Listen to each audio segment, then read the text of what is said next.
마가복음 10장 1절부터 16절까지 말씀을 가지고 가치를 뒤집으시는 주님, 한 자리를 요구하는 제자들 이라는 제목으로 오늘 말씀을 나누도록 하겠습니다. 이 시대는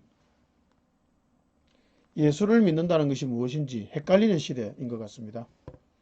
정치적 견해를 피력하고 정치적 싸움을 하는 것이 예수 믿는 것이냐 헷갈리는 교인들과 교회들이 있고요.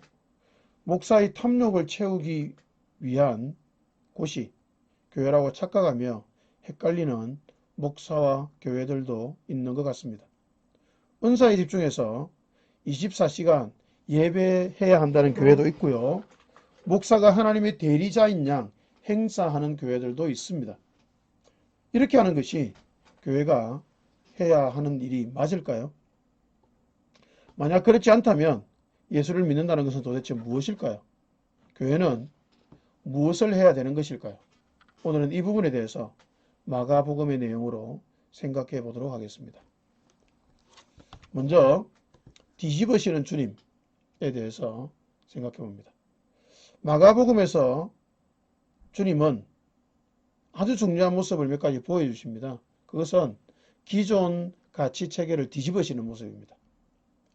이혼의 개념을 뒤집으셨고요. 오늘 본문에 읽었지만 이혼 정서를 주어서 이혼하라는 그런 이혼의 개념을 뒤집으셨고요. 아이의 개념을 뒤집으셨고요. 성전의 개념도 뒤집으셨습니다. 주님은 왜 이렇게 온통 다 뒤집으실까요? 이들은 모두 율법의 가르침을 따르고 있었습니다. 그들은 율법이 가르치는 대로 최선을 다해서요. 이혼 정서를 주고 이혼을 했고요. 남자의 역할이 중요하니 어른의 역할이 중요하니 아이를 중요하게 여기지 않았고요. 성전 예배가 중요하니 성전 예배에 최선을 다했습니다.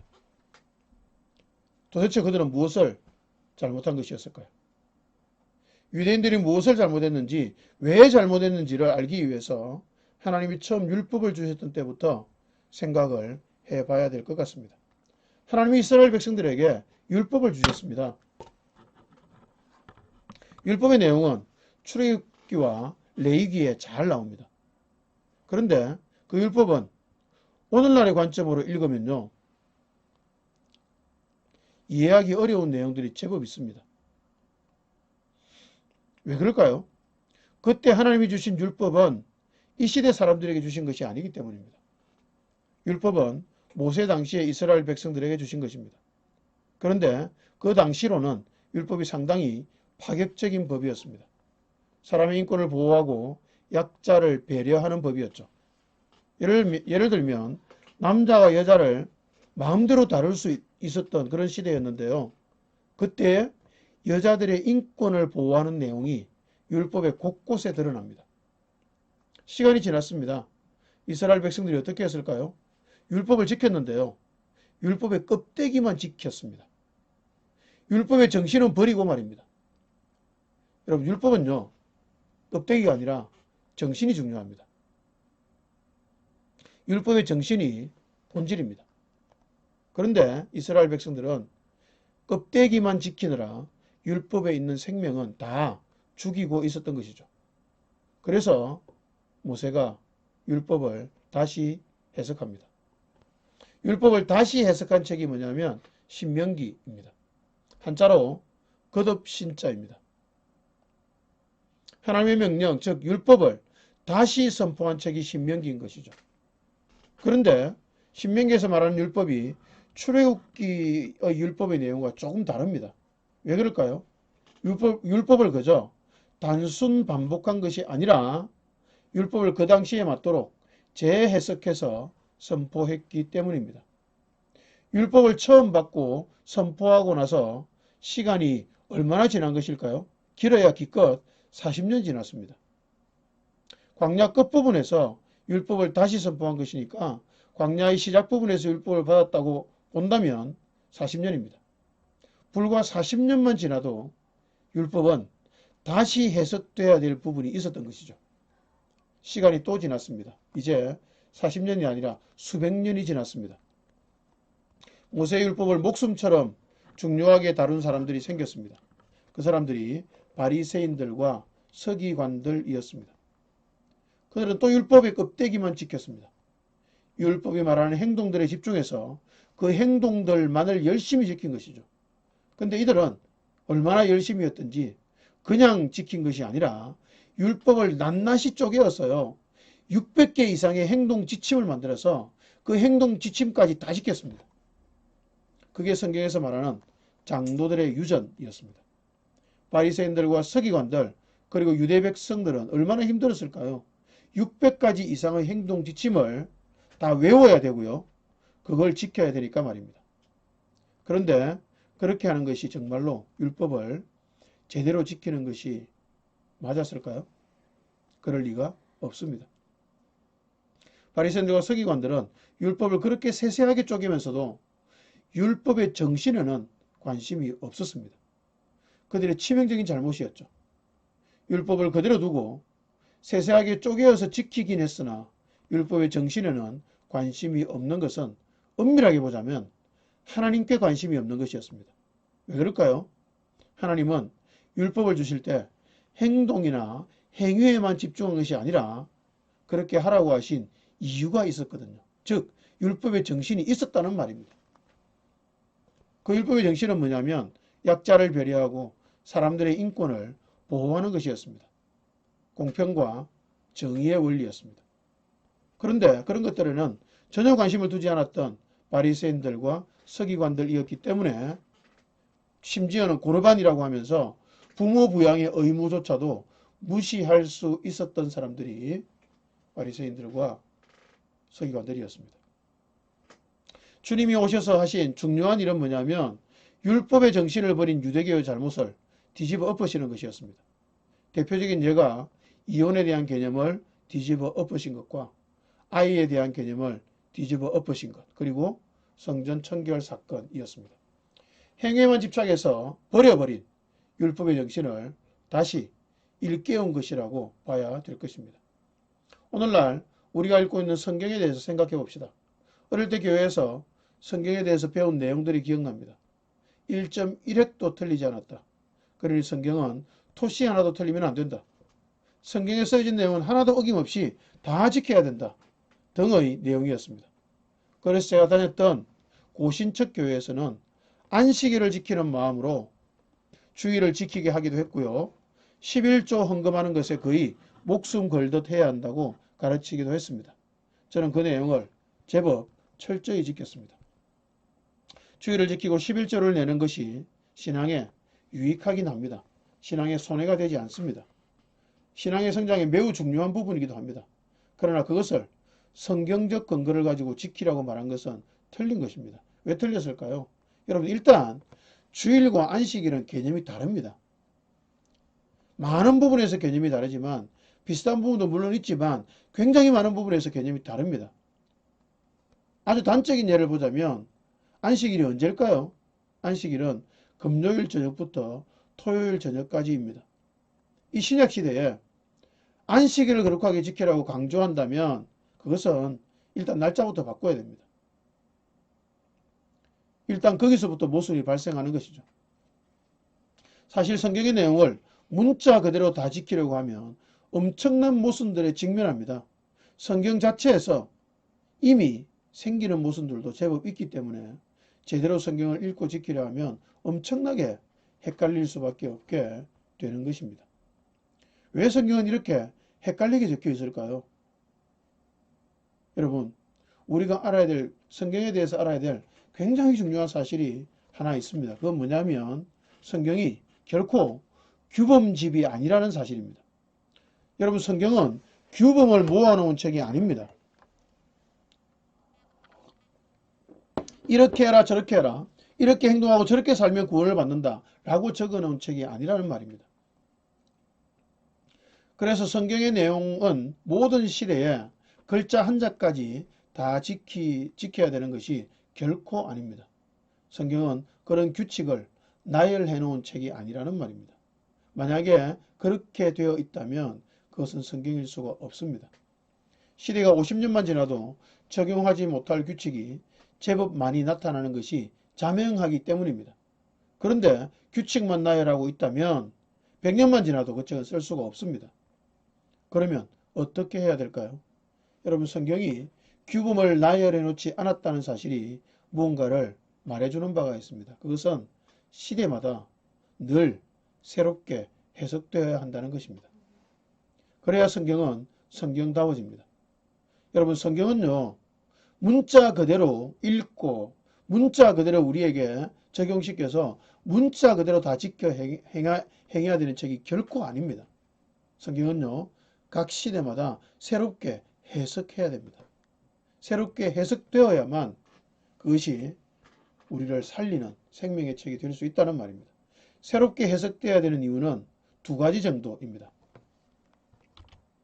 첫 번째는요, 사람의 완악함 때문입니다. 바리새인들이 주님을 시험하여서 남편이 아내를 버려도 됩니까? 라고 물었습니다. 주님은 모세가 어떻게 하라고 하였는지 다시 물으셨죠. 즉 율법에서는 뭐라고 가르치는지를 물으신 것입니다. 바리새인들은요, 율법을 너무나 잘 알고 있었습니다. 그래서 율법에 있는 대로 대답했죠. 이혼 정서를 써주고 아내를 버리는 것을 모세는 허락했습니다. 라고요. 그때 주님은 뭐라고 하셨을까요? 여러분, 이 부분이 굉장히 중요합니다. 함께 한번 읽어보도록 하겠습니다. 시작. 그러나 예수께서는 그들에게 말씀하셨다. 모세는 너희의 완악한 마음 때문에 이 계명을 써서 너희에게 준 것이다. 여러분, 이렇게 말씀하신 다음에 하나님이 짝지어 주신 것을 사람이 나누지 못한다고 말씀하셨습니다. 이 부분이 중요한 이유는 이것입니다. 원래 하나님의 의도는 무엇이었을까요? 원래 하나님의 의도는요, 이혼하지 않는 것이었습니다. 그런데 그 당시 사람들의 마음이 완악했기 때문에 이혼하지 말라고 율법의 규정으로 못 박아버리면 사람들이 받아들일 수가 없습니다. 받아들이기 힘들죠. 그래서 그 완악한 마음을 하나님께서 아시고 사람이 받아들일 수 없을 것 같아서 없기 때문에 수위를 조금 낮추어서 이혼을 하려면 적어도 이혼 정서는 써주어라 라고 말씀하신 것이었습니다. 당시에는 남자가 아내를 버리고도 아내에게 이혼 정서를 써주지 않아서 버림받은 아내는 다른 사람과 다시 결혼도 못하고 평생 버림받은 채로 살아야 했던 시대였습니다. 그게 심각한 문제가 되는 이유는요, 여자는 스스로 벌어먹을 수가 없던 시대였습니다. 그렇다면 그런 상태로 계속 지속이 된다면 그 여자는, 이혼을 당한 그 여자는 결국 굶어 죽어야 되는 처지가 될 수밖에 없는 것이었죠. 그래서 이혼 정서를 써주라는 것은요, 약자인 여자를 보호해서 적어도 다시 결혼할 기회는 주어서 죽지 않게 해주라는 뜻이었습니다. 즉 이혼 정서를 써주라는 그 말씀은요, 약자인 여자를 보호하는 법이었던 것입니다. 여러분, 여기서 우리는 어떻게 바리새인들이 그리고 서기관들이 정상적으로 하나님 말씀을, 율법을 제대로 사용했다면 어떻게 했어야 될까요? 이혼 정서를 써주어라는 그 말을 제대로 다시 해석해야 됐습니다. 그 시대에 맞도록. 그러면 다시 원래 그 율법을 주셨던 의도와 목적을 생각해 봐야 되겠죠. 그것은 약자인 여자를 보호하기 위해서 주신 율법이구나. 그러면 오늘날 우리도 약자인 여자를 보호하기 위해서 뭔가를 해야 되겠구나. 이렇게 나와야 됩니다. 그래야 그게 성경을 바로 적용하고 해석하는 거였죠. 근데 이런 하나님의 의도, 율법의 정신을 전혀 알려고 하지도 않고요. 바리새인들과 서기관들은, 그리고 유대인들도 모두 이혼 정서만 써주면 마음껏 이혼해도 된다고 그렇게 생각을 했던 것입니다. 바리새인들과 유대인들이 한없이 완악한 마음을 갖고 있었던 것이죠. 여러분, 하나님의 말씀은 너무나 정확합니다. 사람의 완악함 때문입니다. 여러분, 사람은 완악합니다. 사람은 완악해서 어떤 규칙을 줘도 그 규칙을 자기에 맞게 합리화시켜버리는 놀라운 재주가 사람에게는 다 있습니다. 그 완악함 때문에 하나님은 하나님의 말씀을 규범집으로 주지 않으신 것입니다. 얼마든지 악용할 수 있기 때문에. 여러분, 우리는 어떤가요? 우리는 완악하지 않습니까? 여러분은 어떠신가요? 여러분은 완악하지 않으신가요? 그럴 리가 없을 겁니다. 우리는요, 다른 사람은 몰라도 우리 자신은 우리 자신에 대해서 잘 알고 있을 것입니다. 자기 자신의 마음을 잘 살펴보시면 금방 알 수 있죠. 우리는 모두 완악한 마음을 가지고 있습니다. 그래서 자기 중심적으로 자기에게 유리하도록 성경을 해석하고 합리화할 가능성을 얼마든지 갖고 있는 사람들입니다. 우리의 완악함에서 조금이라도 벗어나려면 그러면 어떻게 해야 될까요? 성경을 새롭게 해석하고 이해하고 이 시대와 우리 자신에게 적용하려고 노력해야만 합니다. 그 당시에 써진 성경이 지금 나에게 무슨 의미인지 해석하려는 노력도 없이 그저 문자 그대로만 성경을 받아들이는 것은요, 정신과 영혼이 심각하게 게으른 것입니다. 하나님의 의도와 성경의 정신을 알려고 노력하지 않는다면 우리는 결코 참된 신앙의 삶을 살아갈 수가 없습니다. 우리 자신이 완악하기 때문에 성경은 늘 새롭게 해석되어져야만 하는 것입니다. 두 번째, 시대의 변화 때문입니다. 사람의 완악함 때문에 성경은 늘 새롭게 해석이 되어야 되기도 하지만 시간이 지나면서 사람의 악함이 성경을 자의적으로 자기에게 유리하도록 해석할 가능성이 높기 때문에 성경은 늘 새롭게 해석되어야 됩니다. 그런데 성경을 새롭게 해석해야 되는 이유는요, 그것뿐이 아닙니다. 시대가 달라지기 때문에 성경을 새롭게 해석해야 됩니다. 여러분, 시대는 계속 달라집니다. 그런데 성경은 달라집니까? 성경은 달라지지 않죠. 그렇다면 어떻게 해야 될까요? 고정되어 있는 그 무언가를 문자 그대로 받아들이면서 달라지는 시대를 살아갈 기준으로 삼아도 되는 것일까요? 그럴 리가 없습니다, 여러분. 우리는 사실 많은 부분에서 이미 시대의 변화에 맞도록 성경 해석을 달리 해왔습니다. 구약 성경의 대부분을 우리는 문자 그대로 지키지 않습니다. 이 시대에는 맞지 않기 때문이죠. 그렇게 시대의 변화에 맞도록 성경을 제대로 해석하고 적용하는 것은 매 시대마다 해야 될 일입니다.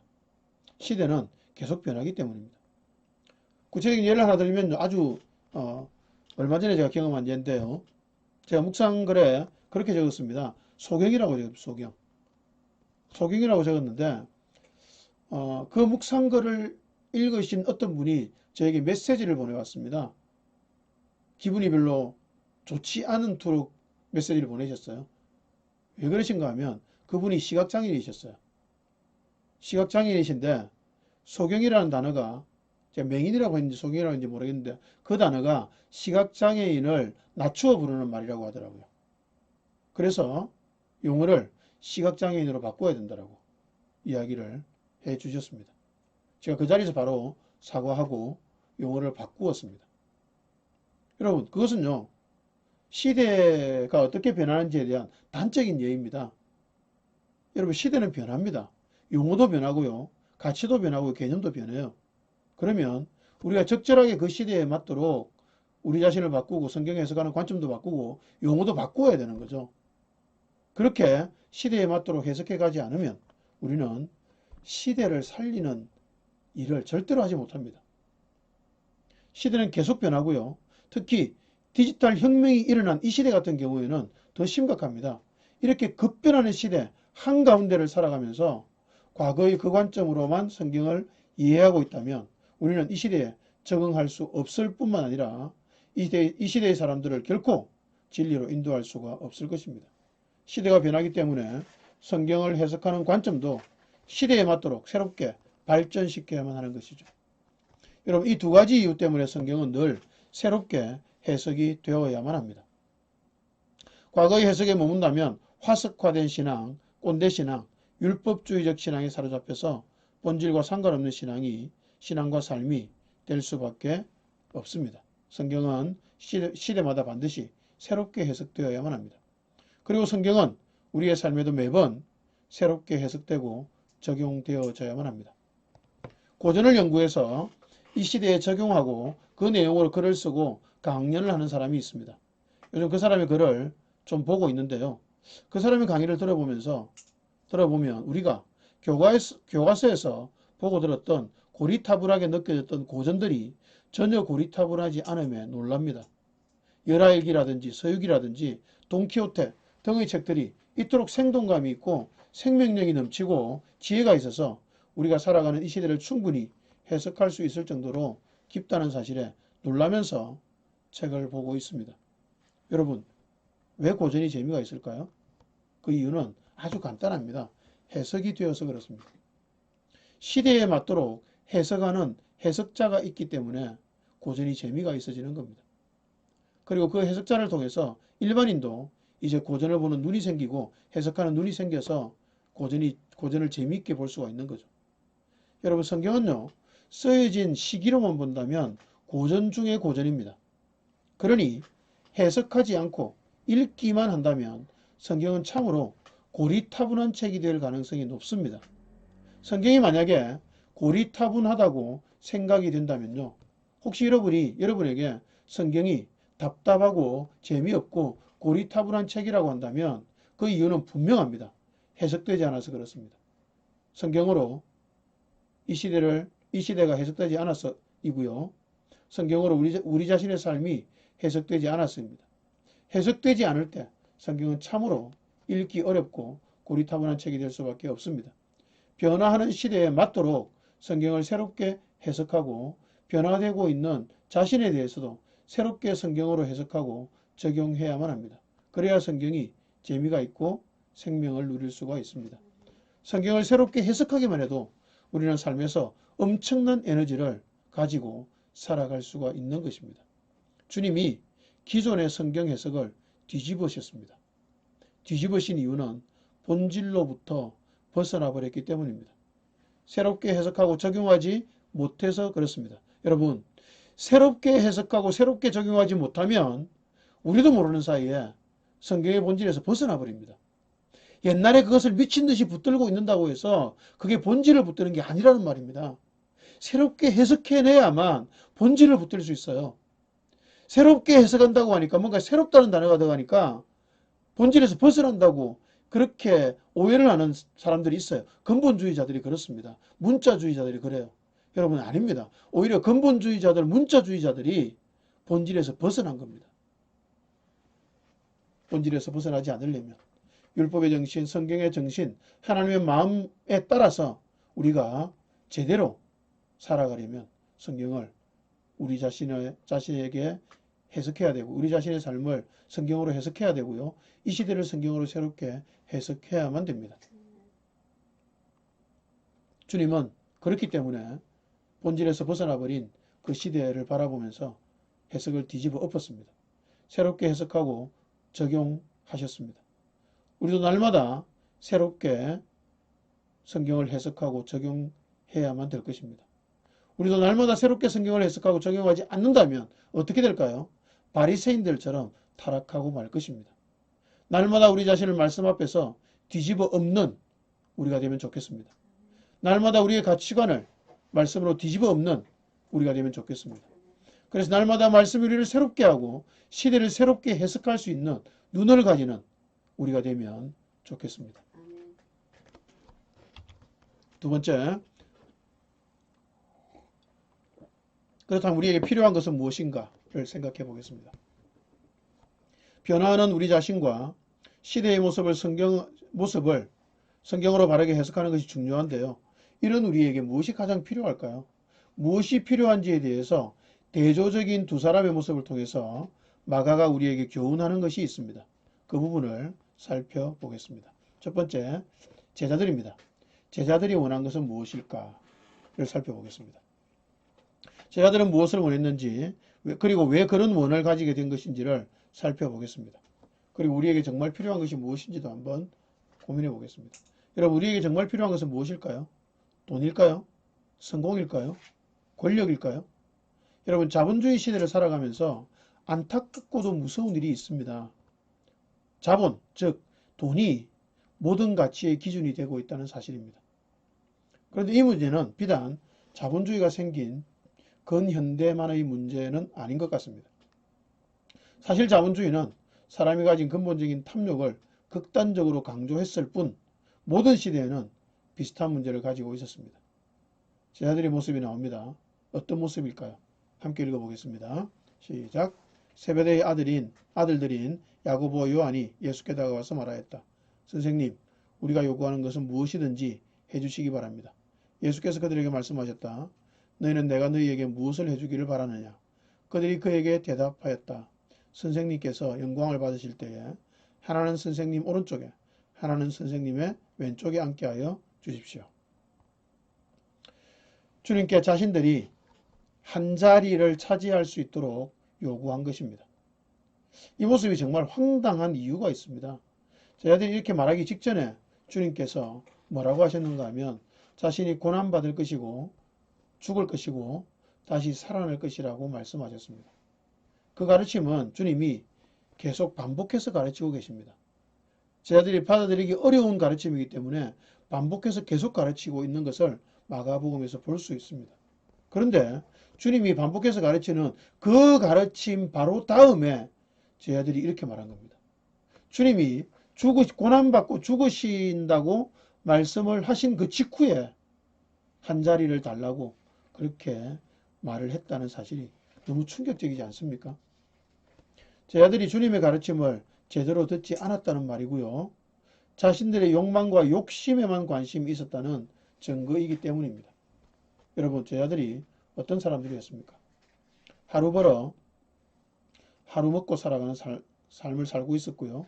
그 삶에 지쳐서 의미 없는 삶을 살아가던 사람들이었습니다. 그런데 주님 만나서 삶의 새로운 의미를 찾아가고 있었죠. 그러다가 주님으로부터 귀신을 쫓는 권능을 받아서 사역을 하기도 했습니다. 재미있었을 것입니다. 제법 그럴듯한 사람이 된 것처럼 스스로 생각을 하기도 했겠죠. 이제 그들은 자신의 출발선을 잊어버린 것입니다. 저희들의 출발선은 무엇이었을까요? 찌질한 존재, 의미 없는 삶에 지친 존재, 무가치한 삶을 이어가던 존재, 그것이 바로 저희들의 출발선이었습니다.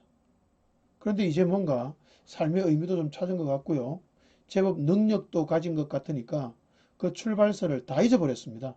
그리고 한 자리 차지하고 싶은 욕망으로 가득 찬 황당한 모습을 보여주는 그런 제자들입니다.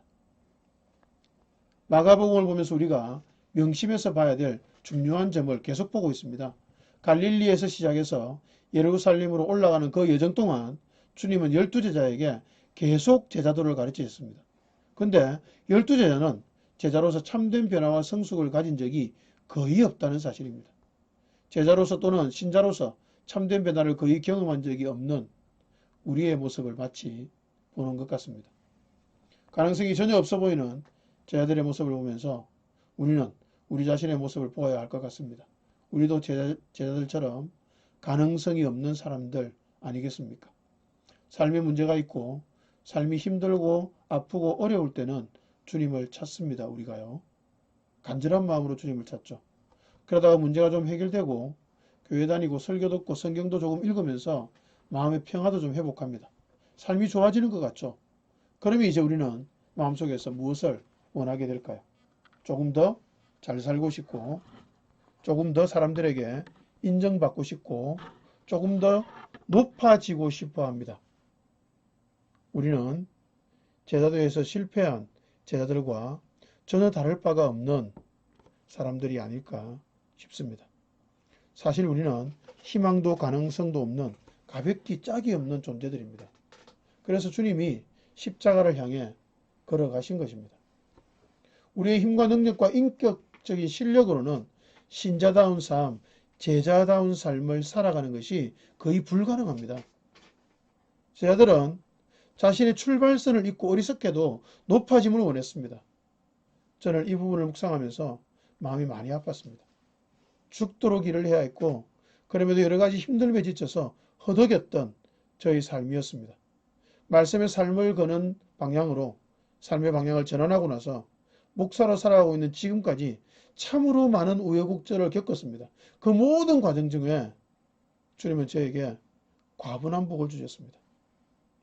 그럼에도 지금보다 환경적으로 조금 더 나은 삶을 원하는 저의 모습이 보여서 슬프고 마음이 아팠습니다.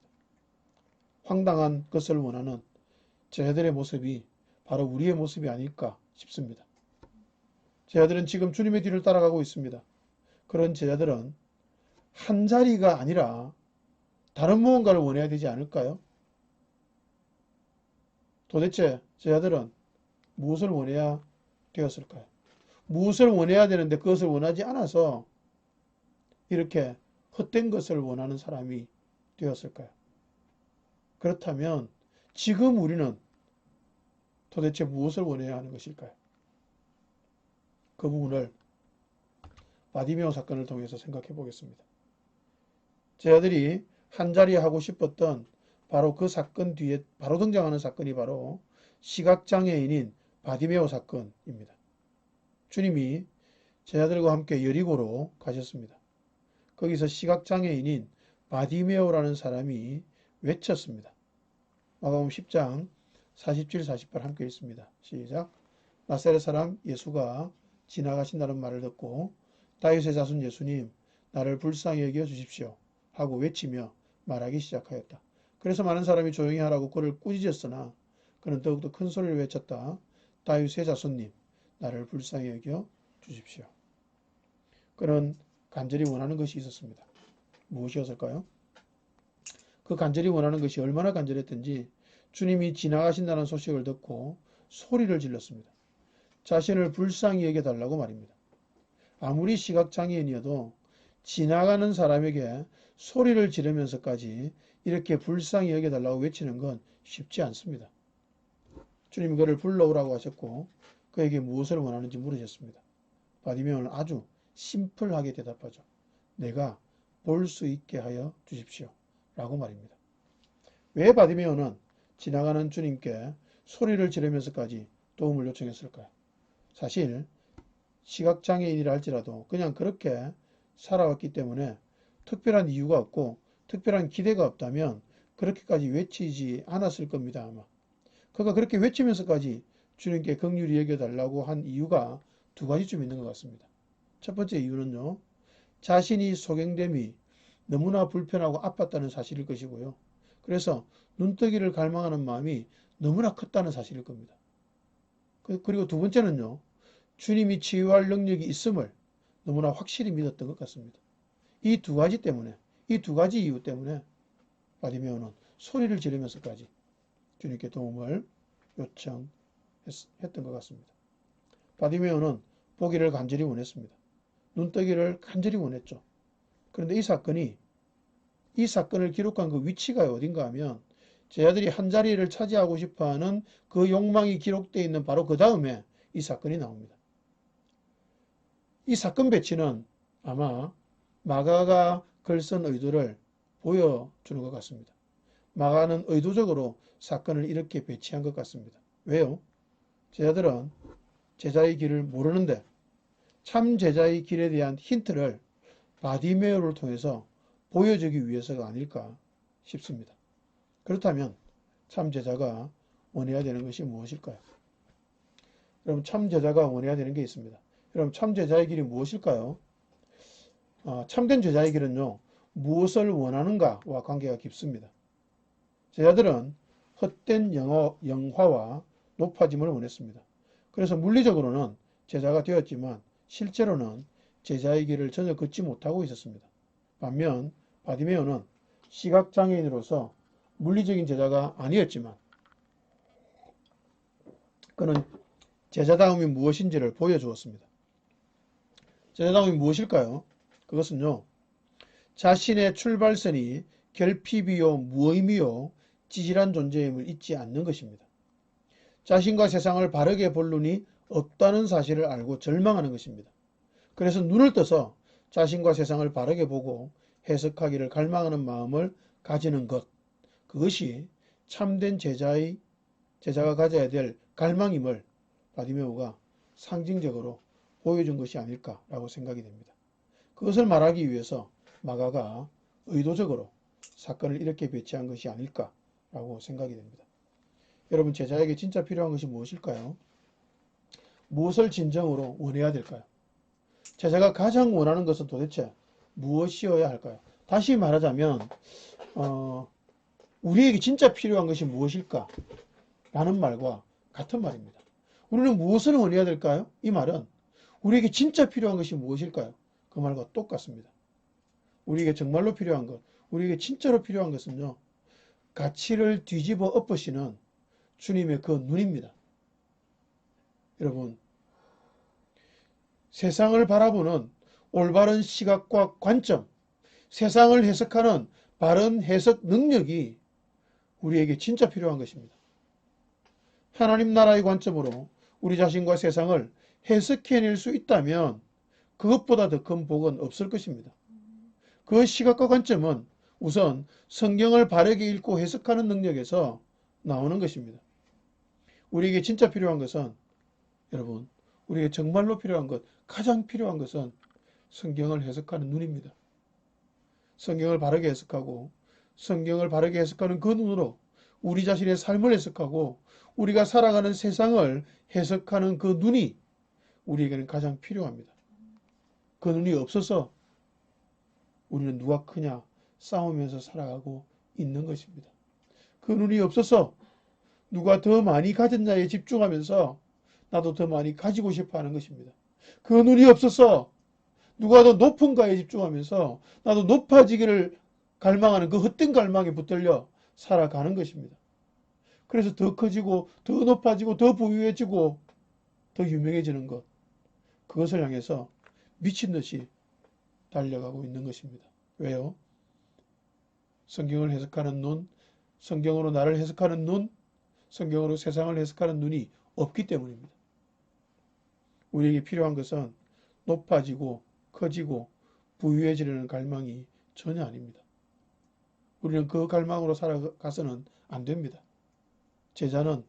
주님의 제자는 그 갈망으로 사는 자들이 아닙니다. 그건 신자로서 부끄러운 갈망입니다. 우리에게 진정 필요한 것을 알고 그것을 갈망하는 우리가 되면 좋겠습니다. 우리가 왜 사는지, 어떻게 살아가야 되는지, 세상은 무엇이 잘못되었으며 잘못된 길을 벗어나 바르게 살아가는 것은 무엇인지를 그걸 알아야 됩니다. 그걸 모르면 우리는 열심히 살아가고 있지만 자다가 봉창 두드리는 것 같은 제자들의 황당한 요구를 주님께 하면서 그 망할 방향으로 우리의 삶을 돌진할 것이기 때문입니다. 왜 제자들은 그런 요구를 했을까요? 여러분, 제자들은요, 이제 자신이 뭔가 제법 괜찮은 사람이 되었다고 생각했기 때문입니다. 착각했기 때문입니다. 삶과 신앙에 대한 진정한 탐구를 하지 않으면 조금 좋아진 자신의 삶을 보기만 하면, 조금 좋아진 자신의 삶을 보기만 하면 금세 자신이 제법 괜찮은 사람이 되었다고 착각합니다. 이제는 남을 충분히 가르칠 수 있고 가르칠 자리에 올라가야 된다라고 착각합니다. 그런 수준을 가지고, 그런 정신적인 수준을 가지고 목회자가 된 사람이 얼마나 많은지 모릅니다. 신자로서도 제자로서도 자격 미달인 그런 사람들이 교인을 가르치고 있는 경우도 얼마나 많은지 모릅니다. 여러분, 우리는 성경을 묵상하는 것을 가장 중요한 것으로 알고 있습니다. 그런데 왜 성경을 묵상해야 하는지를 명확하게 해야 됩니다. 성경을 묵상하고 있으니 나는 제법 괜찮은 사람이 된 것일까요? 여러분, 나는 말씀을 그래도 매일 묵상하려고 노력하고 있으니 나는 제법 괜찮은 사람이 된 것이 맞을까요? 여러분, 만약에 그렇게 생각이 든다면 우리는 말씀 묵상의 방향이 완전히 틀린 겁니다. 우리는 어떤 사람이 되어야 될까요? 어떤 방향으로 말씀을 묵상해야 될까요? 삶을 탐구하고 신앙을 탐구하고 참된 삶이 무엇인지 알아가기 위해서 우리는 성경을 묵상해야 됩니다. 이 말에 전제가 있습니다. 여러분, 참된 삶, 참된 신앙을 알아가기 위해서 성경을 묵상해야 합니다. 라는 이 말의 전제가 무엇일까요? 그것은요, 우리가 모른다는 전제입니다. 우리는 삶도 모르고 신앙에 대해서도 잘 모릅니다. 우리 자신에 대해서도 우리는 잘 모르죠. 시대는 자꾸 변해가는데 우리는 점점 세상에 대해서도 모릅니다. 세상을 해석해낼 능력이 없죠. 세상을 관통할 만한 지혜를 가지고 있지 않습니다. 시대는 자꾸 변해가는데 우리는 점점 이 모든 것들에 대해서 점점 몰라요. 점점. 그런데 안다고 착각합니다. 뭔가 조그마한 거짓 가지고 안다라고 스스로 착각하는 거예요. 그래서 우리는 말씀을 소중하게 여기지 않는 것입니다. 성경을 묵상하면 조금씩 알아갑니다. 하나님에 대해서도 알고 신앙이 뭔지도 알고 삶이 무엇인지도 알아가고 나 자신이 어떤 사람인지도 알아가고 세상은 또 어떻게 바라봐야 되는지도 조금씩 알아가게 됩니다. 그런데 여러분, 알아간다는 것은 또 무엇일까요? 성경을 묵상하지 않을 때는요, 목사라는 사람이 하는 말이면 다 옳다고 생각했습니다. 저도 그랬습니다. 여러분도 그랬을 겁니다. 그런데 그 말을 듣고 우리는 무언가 좀 안다고 생각을 하죠. 목사라는 사람이 한 말을 듣고 나는 이제 뭔가 좀 알게 되었구나. 그렇게 생각합니다. 그러면서 그 다음에 이제 뭐 하려고 하죠? 누군가를 가르치려고 합니다. 나와 생각이 다른 사람, 뭔가 내가 보기에 좀 이상하게 행동하는 사람 보면 가르치려고 들죠, 계속. 왜요? 왜 그런 마음이 생길까요?